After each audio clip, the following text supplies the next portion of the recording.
Hey, what's up, everybody? This is Brother Ron, a.k.a. The Aggressive Pedestrian. Stay walking outside the lines, jaywalking, pushing, convention, back with another Keeping It 100 podcast. You know how it is, back for this next season, and we're just excited to be here. And you know how we always kick it off. Got my man June to my right. What up, what up, what up? We missing a couple people today. My man G. Wills is out. We ain't complete, but I miss you, boys. Gabe is not here.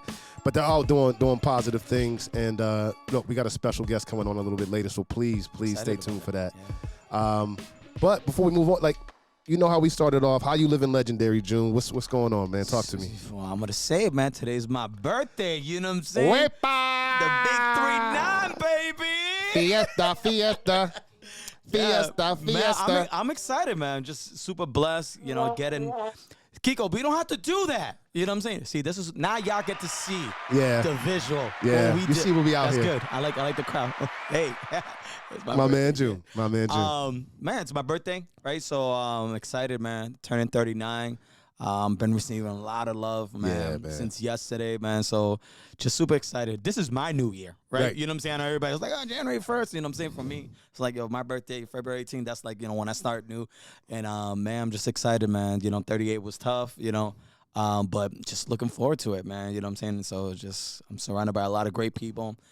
Family, you know what I'm saying, blessed with health and everything. So that's how I'm living legendary, man. Word. Man, I'll say for me, it's even broader than just me, but we're excited to announce that Legendary Legacies, the org, we went and looked at our first place, and we put our letter of intent on, and it's fire. It's in the rough form, but we can see the vision. Oh man, we were excited about it, right? Yeah, it was cool. And you know, that's it's actually kind of similar to how we even started, right? We saw the vision and lived into it. So right now, it's a rough piece, and so really to think about, we're gonna have our own space coming in a couple months and be able to move in there and really make it our own, man, like that.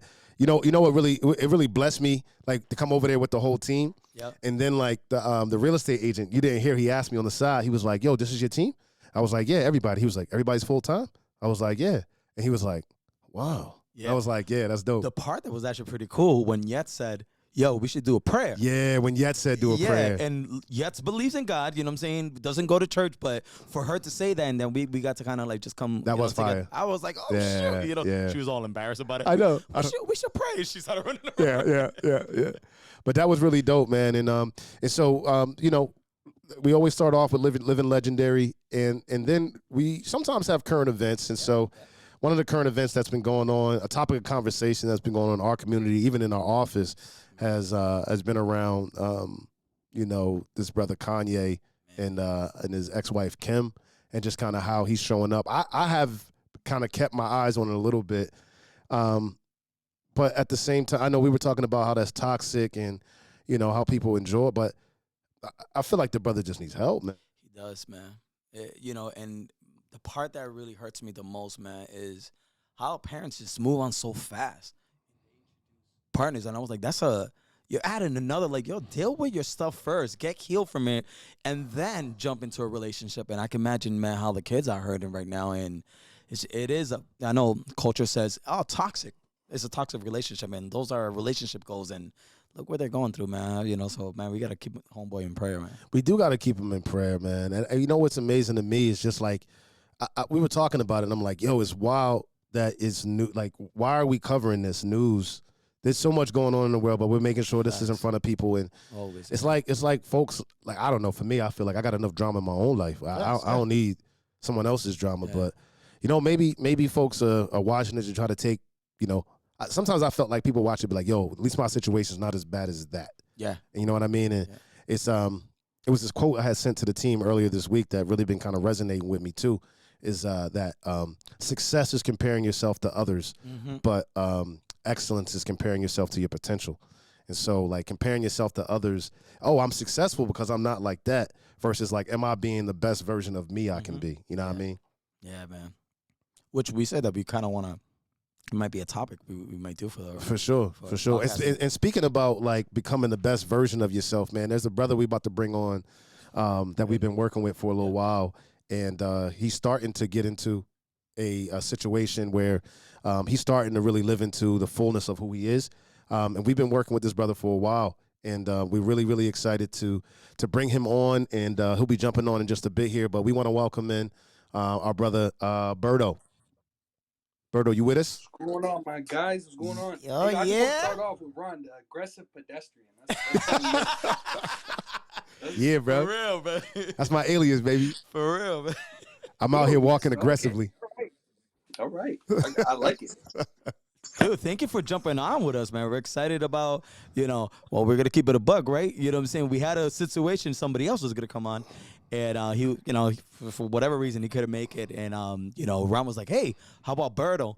And, Kiko was like, yeah, we could actually, we're still kind of getting used to the new, the visual setup, the visual videos, setup. Yeah. But, man, we're so blessed to have you, man, because Berto has been one of the guys that we've been working with for the longest. Yeah. You know what I'm saying? And we've seen him through different seasons, man. But even the growth that he's made as a man, as a father, right, as a husband right now, is pretty amazing. And y'all be able to hear his stories. He's truly an inspiration, man. So, Bert, man, we want to welcome you in, brother. And really, this conversation is really about you, man. We wanted to really kind of highlight your story, brother, to the degree you want, and just kind of let people know how you got here, how you got to where you at in your life right now, kind of the things that led up to where you are now. As much as you want to share, man, and we'll have some questions, but really I think your story is inspiring, man. I know you have a lot of challenges, and we all do, and you still going through them, but just the kind of approach that you have taken to these things and the growth that you've had, man, I just love you to talk about kind of how you kind of first met with us and, Angel and Gabe and everybody, and then how you kind of got here and just kind of share a little bit, man, your story, brother. I think people deserve to hear that. All right. It's gonna take some time, so we're gonna be here for a while. Then we're gonna be here. So I just want to start off by saying that, happy birthday, June. We gotta put that Fiesta, on the air. Fiesta. Happy birthday, my guy. Yeah, thank you, sir. Is it the dirty 30 or like? It's 39, man. Just that's it. Okay, we're not talking. We're talking about you. Don't put my age out there. Yeah. All right. So yeah, I met Ron and Junie through Angel Guzman through Straight Ahead Ministries. OG, man. Yeah, the OG. I met Ron and Junie working with Straight Ahead, and some really stood out about those two guys. They showed me that, out of everybody that I was really working with at the time, in a couple years they were probably still going to be involved with me. So I always kept just an open ear to what they would have to say, because I was living reckless at the time. But they were the closest thing that I could say to wisdom and navigation through the chaos and through the craziness of what we call life, because life is always constant battles, and they were probably the best thing that I could have for maybe like a therapist closer to therapy. Mm-hmm. So I've been close with them. We had some rough times. I always get mad at them from here time to time. Let's not talk about that. We've had so. Yo, Berto, because I can see the can you look at the camera? Yeah, I yeah, because now we got you. But it's just I got my mind going. I can see you now. I want to see that beautiful face and that weird thing that's under your nose. What's the that? way this camera got me looking is crazy. You look cute. You look cute. I see you. I don't know, man. I don't know. Straight up. Go ahead. Yeah. What I would really like to put out about Ron and Junior is that out of everyone that says they're here for you and they care, they really mean that. And I'm not talking about, we have family members that say we're here, we care about you, and they don't really mean that. But that's like really the closest thing that I could find to like a big brother was these two guys right here. And I love these guys, brothers through Christ. We are everything through Christ. We gotta put that image out that we are nothing without Christ, man. We are just some people that aren't perfect, and we found God. And that's really what it comes down to at the end of the day. Out of all my mistakes, the only thing that kept me going, that still has me here, is just God. It's Jesus Christ, our Lord and Savior. It's, the fact that through everything, through all the mistrials, that it was for something. It was here to make us who we are here today. It's all the all the failures, all the hard obstacles we couldn't get through. That's what made us who we are today. One of the And we need things, to Bert. acknowledge that. One of the things, Bert, I always remember, bro, was you working downstairs at Straight Ahead with Steve. When you was bro, when you was learning how to, because what was it again? It was upholstery. You were learning how to. Yeah. Upholstery. It was upholstery. Restoring old furniture. Yeah. Steve, man, he was an inspiration, man.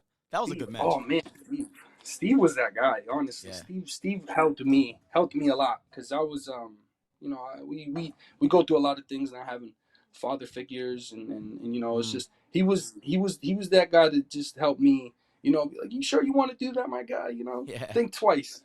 Think twice about what you want to do. And Steve was somebody that, how many years did he do? Yeah, so it's for the listeners that are listening. Was it 25, Berto? Yeah, he did 25 to life. 25 to life. He got convicted when he was he was actually, I think, the first juvenile to get a 25 to life sentence. Crazy. And then it got when the federal government changed their rules around that, he was one of the first in Massachusetts to be released too. Bert, talk a little bit about, man, like the importance of like having Steve.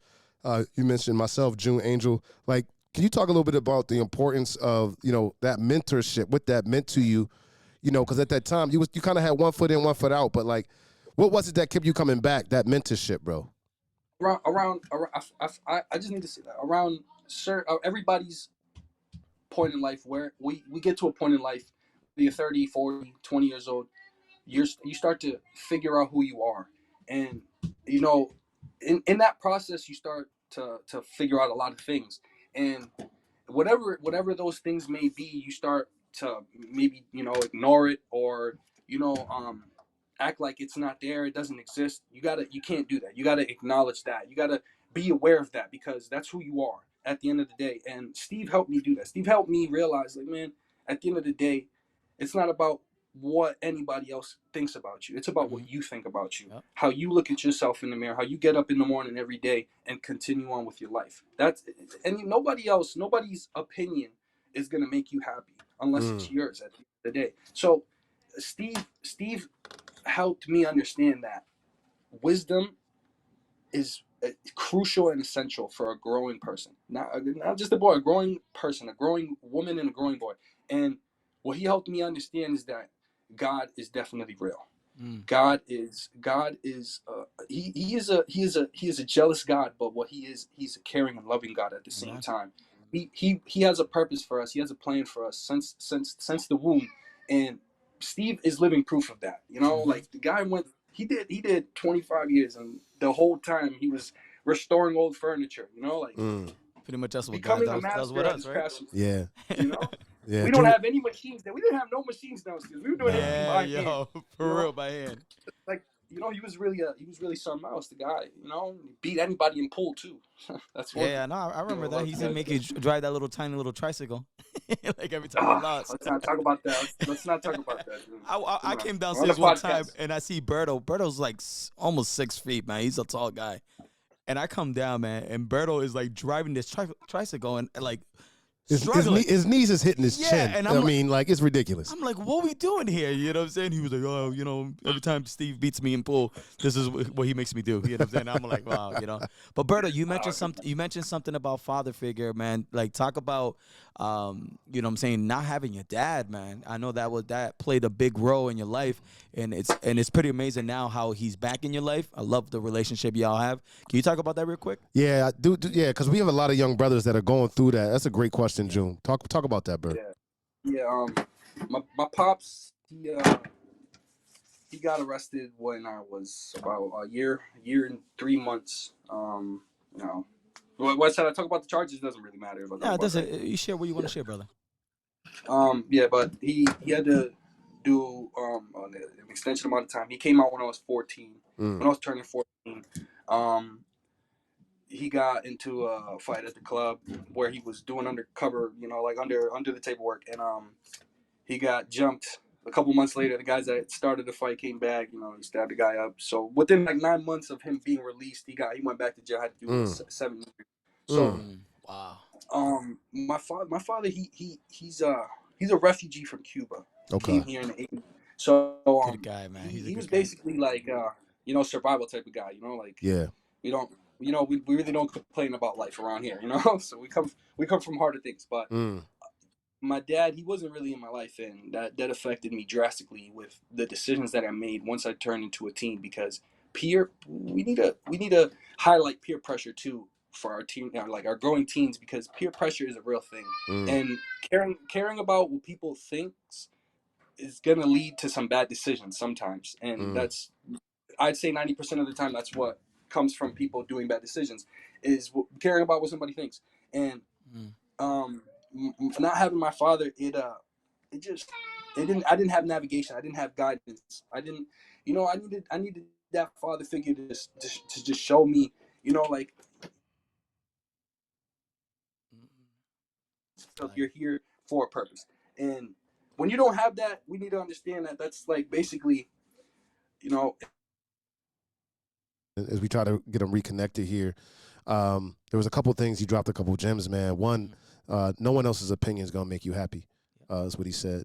And the other thing was that the peer pressure is real, and just hearing him talk a little bit about how connecting with Steve, connecting with Angel Guzman, connecting with us as well, really kind of supported him in that role, where his father wasn't able to be in.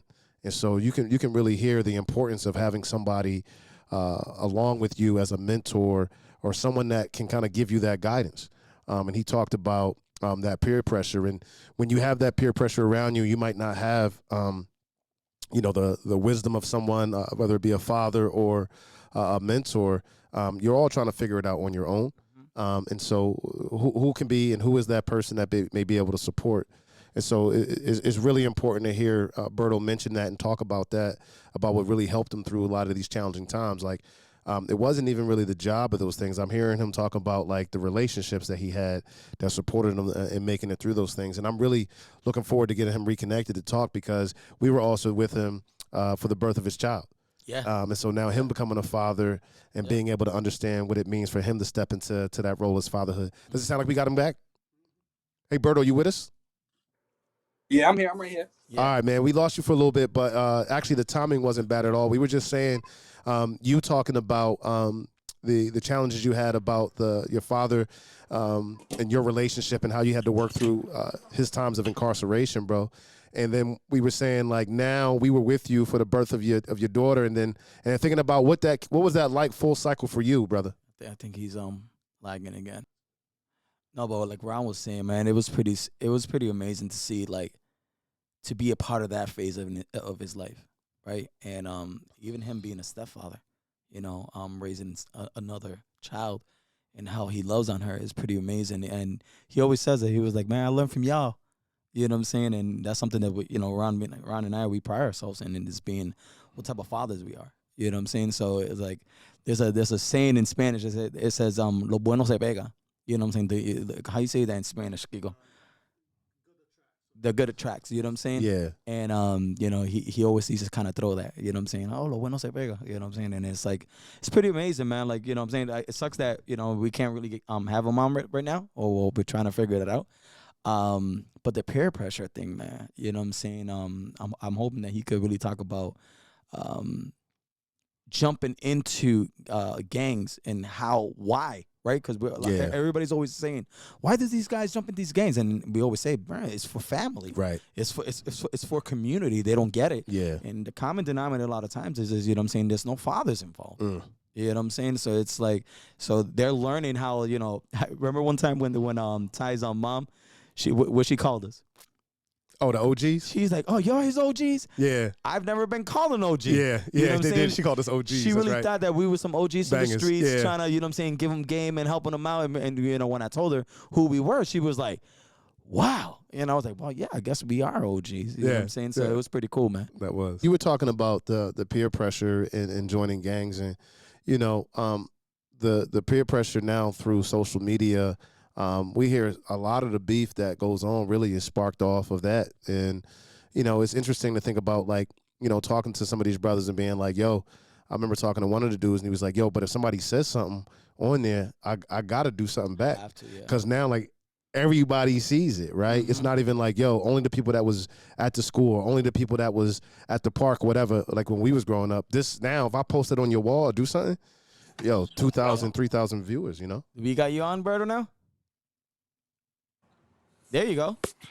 I'm sorry, we was having a couple of technical difficulties, but we are able to reconnect with Berto now. So let's bring him back into the conversation. We were talking about fatherhood. And so, Berto, you actually transitioning into becoming a father, man, and seeing your baby girl, and also how you were able to take care of being a stepfather as well. So, man, I'm just curious to hear you talk a little bit about that. What was that like, man, as you becoming a father, and you talking a little bit about like some of the challenges you had with your father, bro? I'd love to hear you talk about that. Let me tell you, it's a journey, Ron. It is a journey. Fatherhood is a journey. I didn't think it was gonna be like this, but yeah, watching a human grow is something that is undescribable. You have to be a parent in order to understand it. But it's such a challenge. It is the hardest thing I've Hardest ever job. had Hardest job. ever had to do in my life is be a father. And the hardest thing about being a father is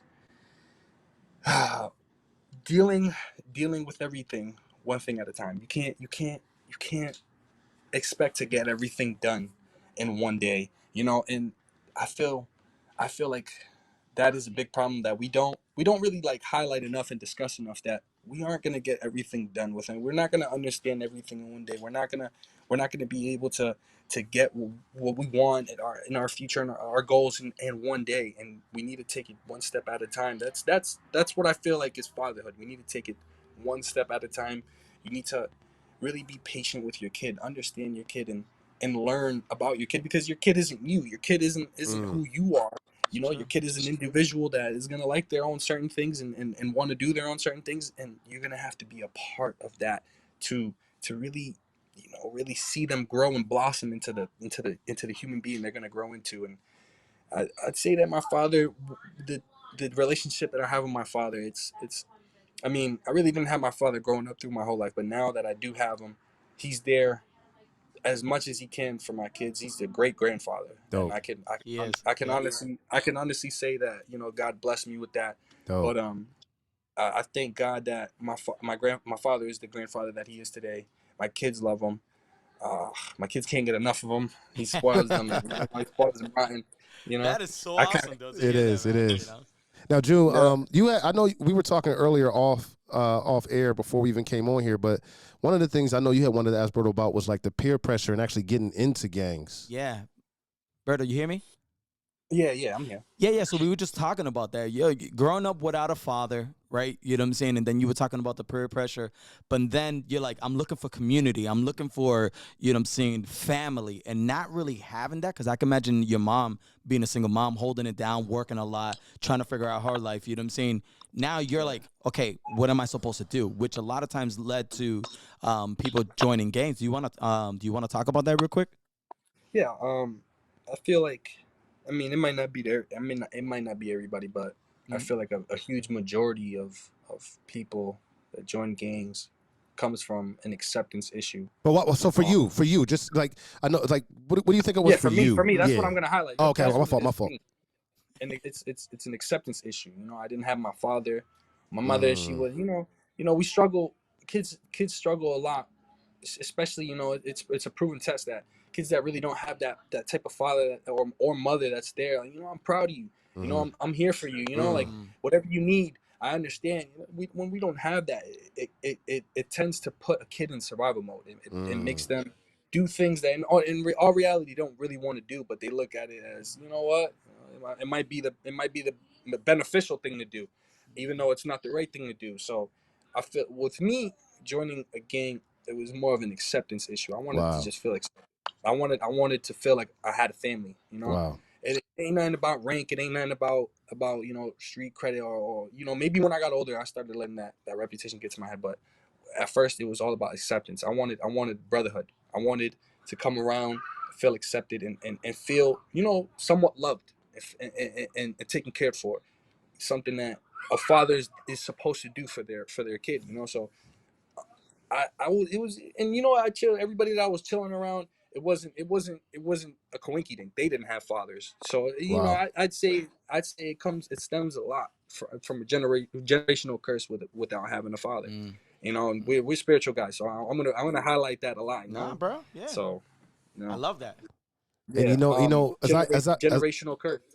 no, I was just gonna say, Bert, man, as I hear you talk about that, man, my heart breaks because not only you were going through that, but also I'm thinking about like the church and like where was the church? Where was the people that's like supposed to like Facts. embody that, man? Like the church is community, and so I mean, I think we have not to throw shade at the church, but I think we have a lot to grow and get better at when we hear our brothers in the community saying like, "This is what I'm looking for. This is my need." Like, Doesn't take too much, right? right? You know? Well, I feel like the problem with the church is um what's going on with the church is they don't want to hurt anybody's feelings. Mm. They don't want anybody. They don't want to, you know, they don't want to push a wrong button. You know, in all honesty, what we see going on right now is the church turning the blind eye. They want to be accepted. They want to feel accepted instead of preaching the word and being accepted by God. And What you were talking about earlier. in all honesty, Wow. that's why I'm here today, is because I stopped caring about what other people think, and I started caring more about what God thought about me. What Mm. God, in all honesty, yeah, I stopped caring about what other people, you know, might think of me, and I started caring more about what you know, my spouse or what God, my children would think about me instead of the world. And I stopped caring about the acceptance of the world, because in all honesty, the world is run by Satan. We need to put that out there. We're on the airwaves right now. We need to address spiritual warfare. That's the truth. We have spiritual warfare going on in places we don't even expect it. We have it in music. We have it in movies. We have it in school. We Social have media. in social media, and what's going on. And if we don't really pay attention, I mean, I see it, because I feel I'm a spiritual person. I like to, you know, keep Jesus and God in my mind. I like to just address that. What's going on with our generation, our younger generations, is that they're starting to become more moralists, and like less more, you know, even back in the days in the streets, man, we had a G code. Mm-hmm. It's Mm-hmm. not. It's not going. We don't have a G code anymore in the streets, No. man. You know, Wow. everybody's. That's I'm switch. being honest. You know, like it's in all honesty, like I don't even want to address that or highlight any of that. But when the heck did 6ix9ine, like a guy like 6ix9ine, could become a famous rapper? And it's Yeah. all that's what I'm trying to say. That's what the Wow. world is becoming, slowly but surely. And Wow. if you Facts. want to turn a blind eye, like, you know, like the church is doing, if you want to turn a blind eye, go ahead, do it. Mm. But Mm. if you want to, you know, face it and accept it, then that, I feel like that's the best thing to do, because what we really need to understand is we need to protect our younger generation. You know, it's Yeah. not about us. It's not about us anymore. It's about the younger generation. We need to Mm-hmm. protect them and make sure that, because they're special, and we need to make sure that they realize and keep in mind that they're special, that they're here for a purpose. They're here for something. They're not just, you know, a baby that's born in a universe with 7 Mm-hmm. other billion people on the planet. We can't keep teaching that to our kids and expecting them to have the best in life. Yeah. You know, we gotta make them realize that you are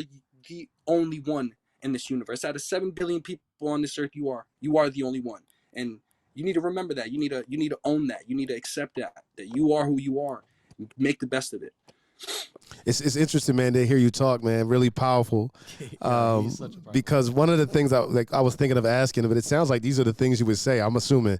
But the question I was going to ask you, Berto, what would 2022 Berto say to 2012 Berto? Right, like if you ran into 2012 Berto right now and you seen him, like he came to the crib or he came to a group you was at or somewhere, and you seen him and you now, like, what would you say to the brother?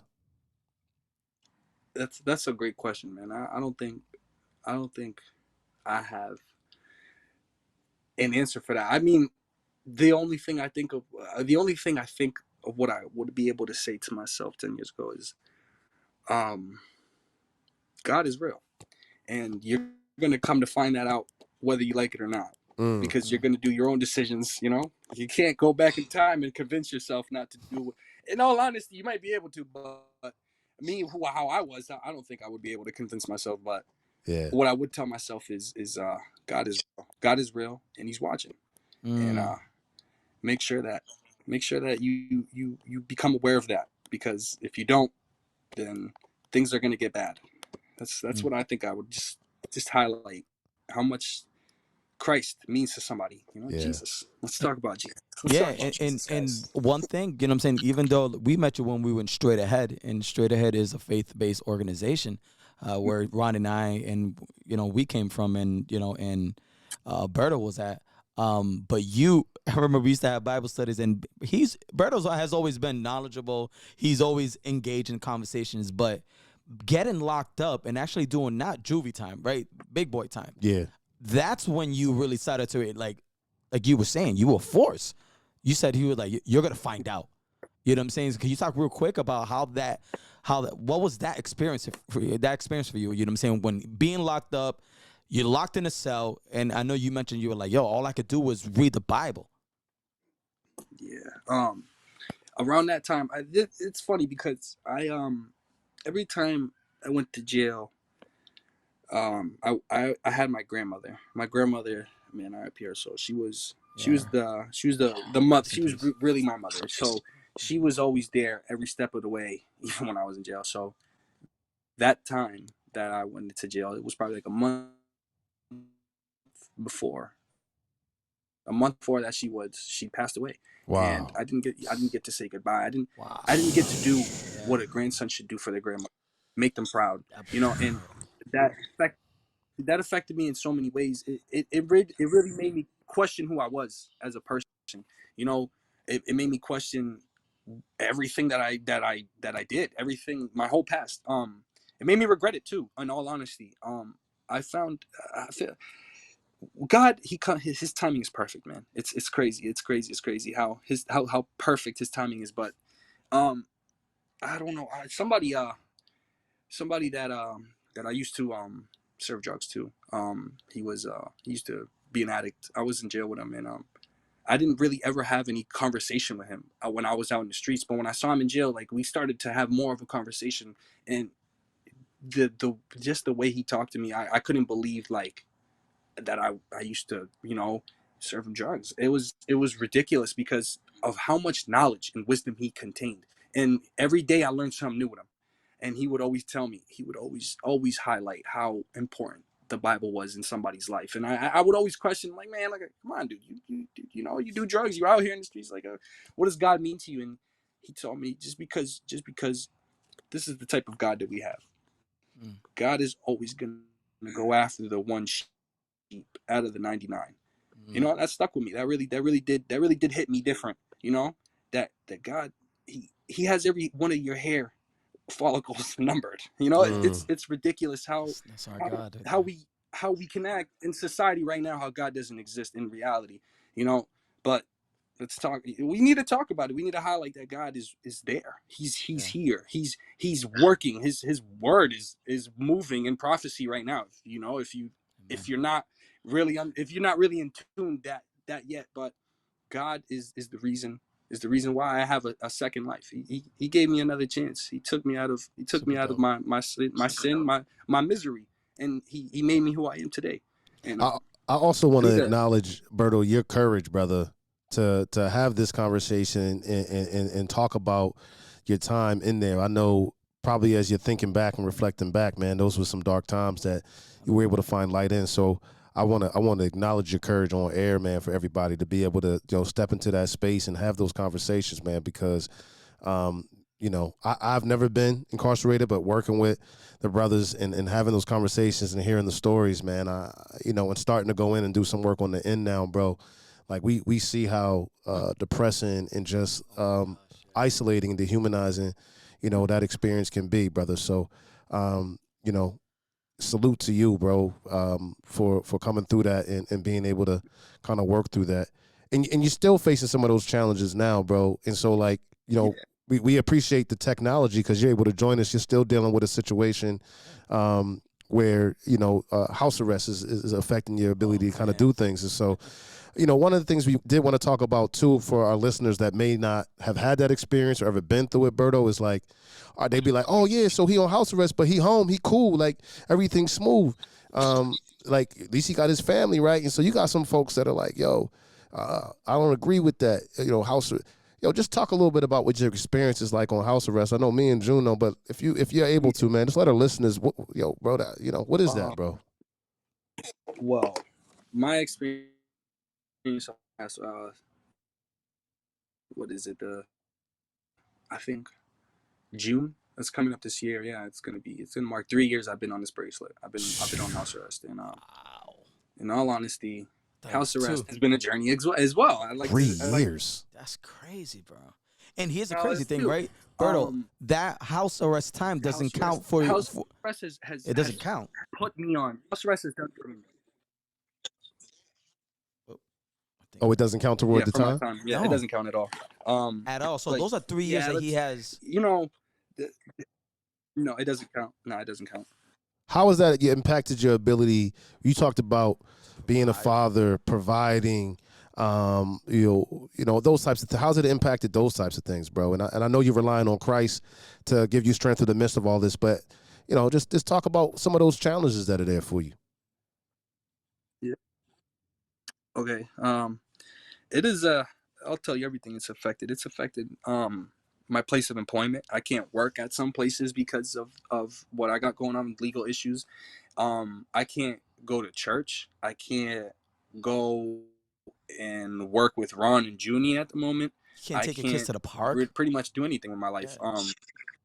I can't even go to the grocery store for my girl when she's not feeling good. It's affected me drastically. I'd say that it has taken so much from me, but at the same time taught me so much, because what house arrest has done for me is before when I would do time and come out, I was just right back in the streets. I was avoiding everything that put me back, and I was ignoring everything that put me in jail.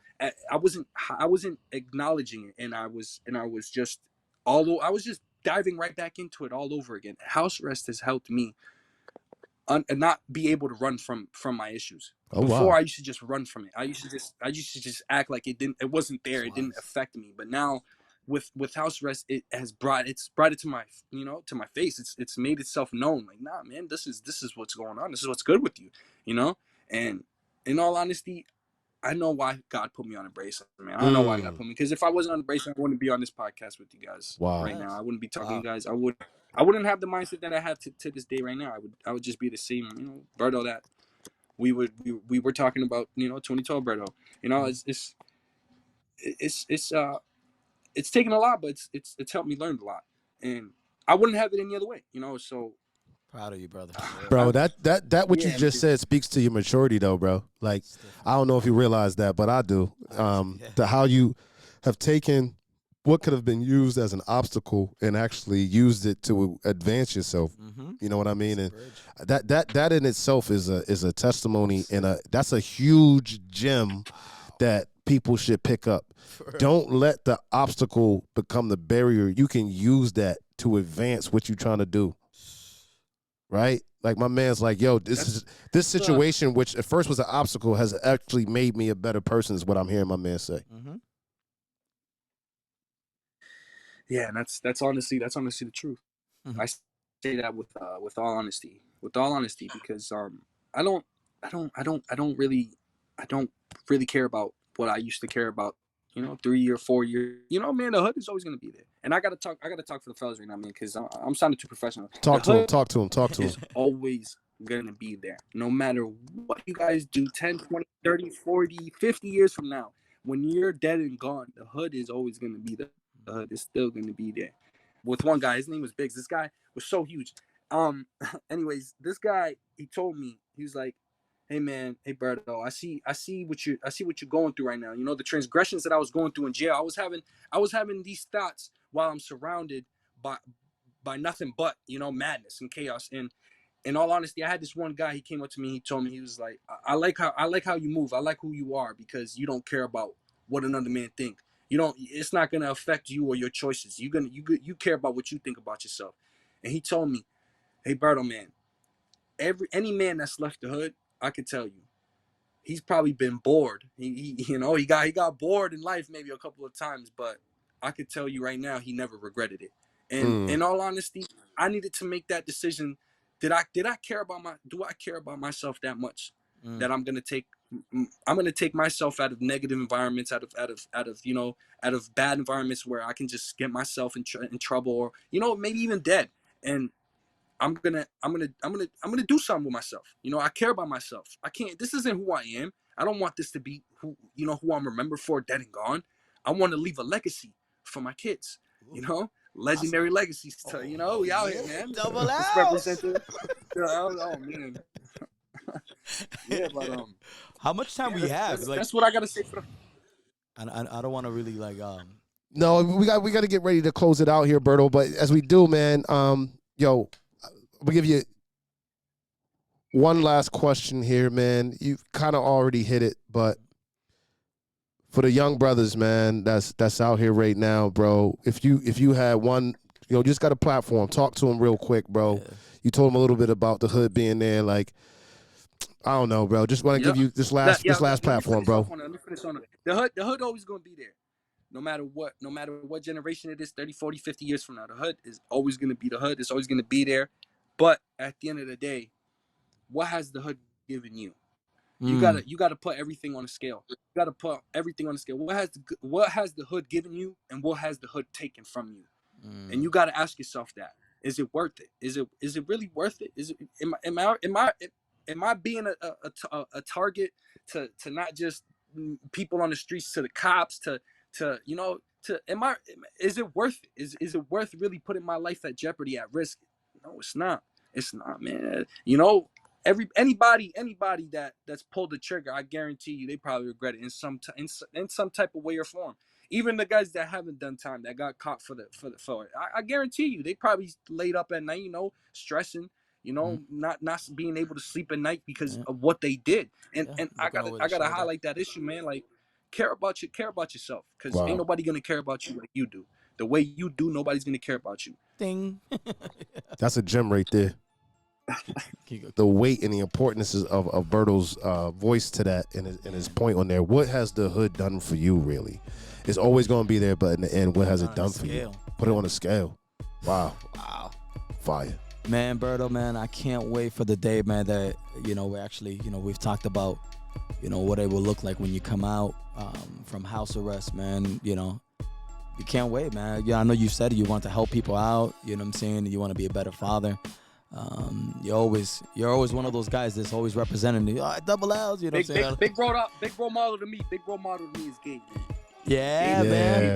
That's what it is, man. Even though he don't love me no more, even though he don't show no love no more. He's not here. You can't say that. You can't, But you guys even got a testimony together. But that'll be another day. Yeah. You know what I'm saying? How y'all met. You know what I'm saying?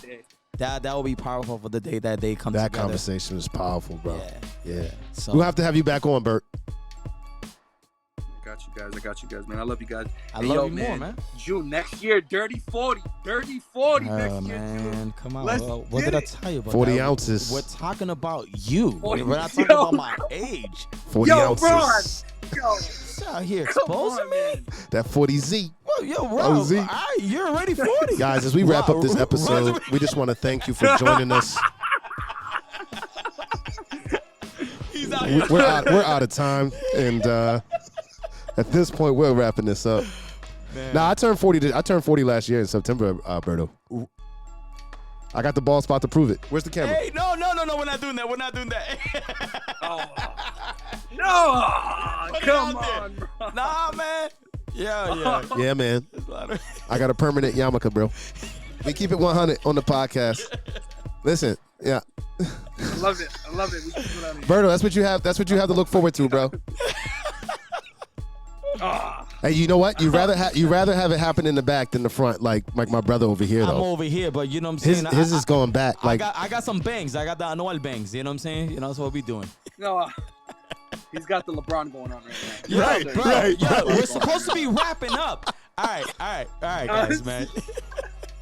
Berto, dude, always a pleasure. Powerful, brother. Love you, man. You know we love you. We'll do anything for you, man. And I know for a lot of people, we've been trying to get him out of house arrest. But man, the system is definitely tough, man. But you know, we're always there for him. He knows, man. Yo, salute to you, King, for persevering through it, man. You know, being there for your daughters and really, we talk about this, right? Like you said it, creating a legacy. And so you being there, being different, breaking the generational curses, you know what I'm saying? And one thing we talk about here always is I might not be able to get you all the way to where I want to be, but I'm gonna leave you in a better position than I was left in as a child. No matter where I started, I'm gonna try to leave you in a better position. So salute to you, King, for doing that for your seed and your stepdaughter too, bro.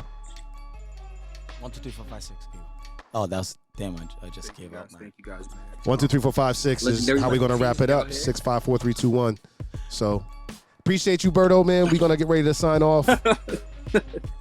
Remember, love you guys, man. We're sponsored by MVP Barbershops. You know what I'm saying, my man G. Which shout out, we're also in the process of starting a fatherhood program there. Yes, yes. We'll get you more details on that, bro. Our fatherhood program will be kicking off sometime in April. We'll be hosting it at MVP's Barbershop. Pay attention to our to Jorge Sierra, as well as Legendary Legacies, all social media platforms. We'll be putting out some information out there for you guys to get enrolled. We're a group of fathers that are ready to take back our position as the rightful fathers our children deserve. So we're going to be going through that over 12 weeks, really building a sense of community with each other and really becoming the fathers that we know that people need. You heard Berto talk about the importance for him and so many others. And so we want to be able to build that community that brothers can have some folks to go to. Who are those that they can build with to kind of show them things they may not? So be on the lookout for that. Until we get together again, you know how we do. Always be legendary. Peace.